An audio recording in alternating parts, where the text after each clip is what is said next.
itu semua bukti bahwa warga itu tercederai oleh pemerintah dan juga DPR, terutama partai di DPR dan di pemerintah yang partai-partainya menikmati 20%. Jadi sampai situ kita bisa bilang rasio 20% ini apa?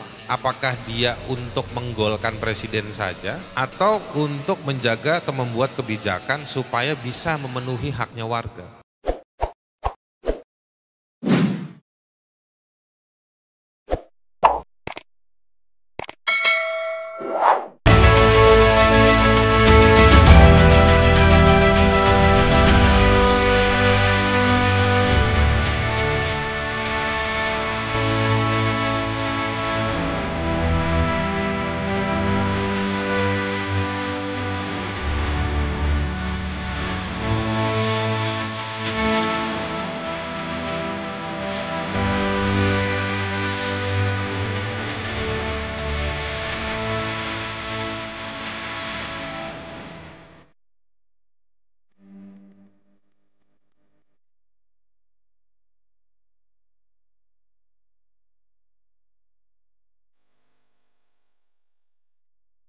Silakan Bang Haris Azhar. Baik, terima kasih. Selamat sore. Assalamualaikum warahmatullahi wabarakatuh. Saya ini sebenarnya cuma ngintip ada pengumuman acara ini dari Mbak Bibip di grup. Terus saya cuma pengen nguping karena saya lagi nyiapin juga, tapi belum tahu mau maju apa enggak. Ini mungkin saya mau share juga atau mau kasih masukan. Sebetulnya di kantor saya kita udah riset dari banyak yang sudah ngajukan. Ada yang belum membahas soal dari perspektif hak asasi manusia.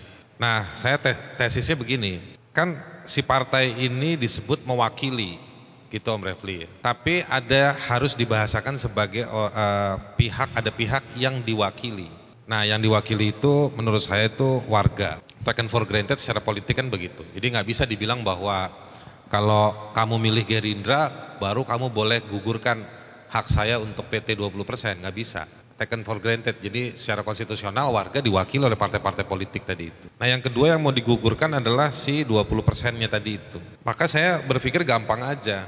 Si partai-partai ini sebenarnya sebagai political community punya kewajiban untuk mewakili, apalagi yang mereka kan ujungnya ada di dua institusi, presiden dan juga DPR.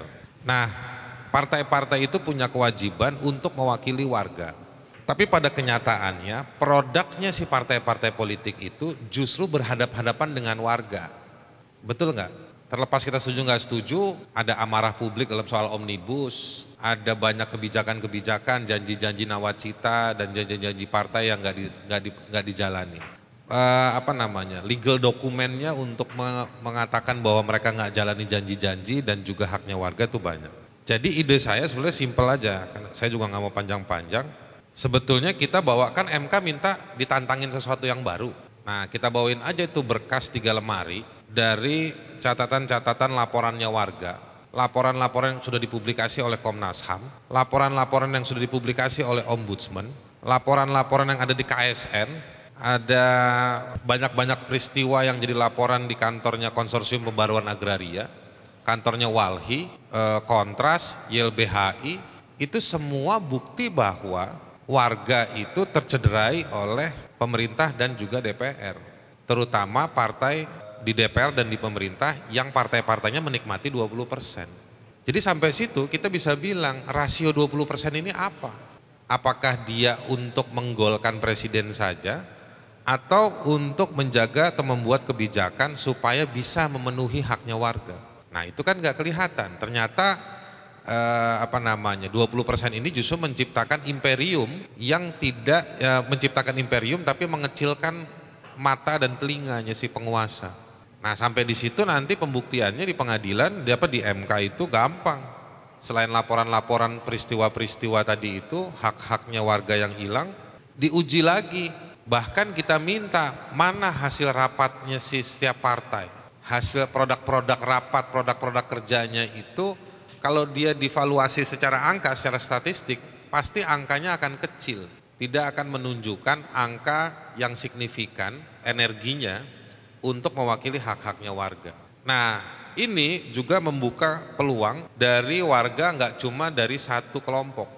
Karena yang menjadi korban pelanggaran HAM adalah warga yang tidak terwakili oleh partai-partai yang kemudian partai-partai itu ada di DPR maupun di lembaga kepresidenan atau pemerintah, itu warga itu berasal dari Papua sampai Aceh. Nanti mereka bisa hadir di sana berpartisipasi untuk baik itu sebagai pemohon, baik itu sebagai saksi ataupun bagian dari nanti intervensi yang melakukan intervensi di MK itu sendiri. Jadi menurut saya ada satu lagi konstruksi yang bisa digulirkan ke depan. Silahkan didiskusikan mau seperti apa, tapi menurut saya ini relasi partai yang gagal mewakili haknya warga itu kelihatan betul di situ. Jadi menyerang si esensi partai dan nanti dipertanyakan 20% itu logiknya apa? Karena ternyata dia menciptakan imperium tapi dia gagal mewakili hak-haknya warga. Mungkin itu aja mungkin pendapat dari saya. Terima kasih.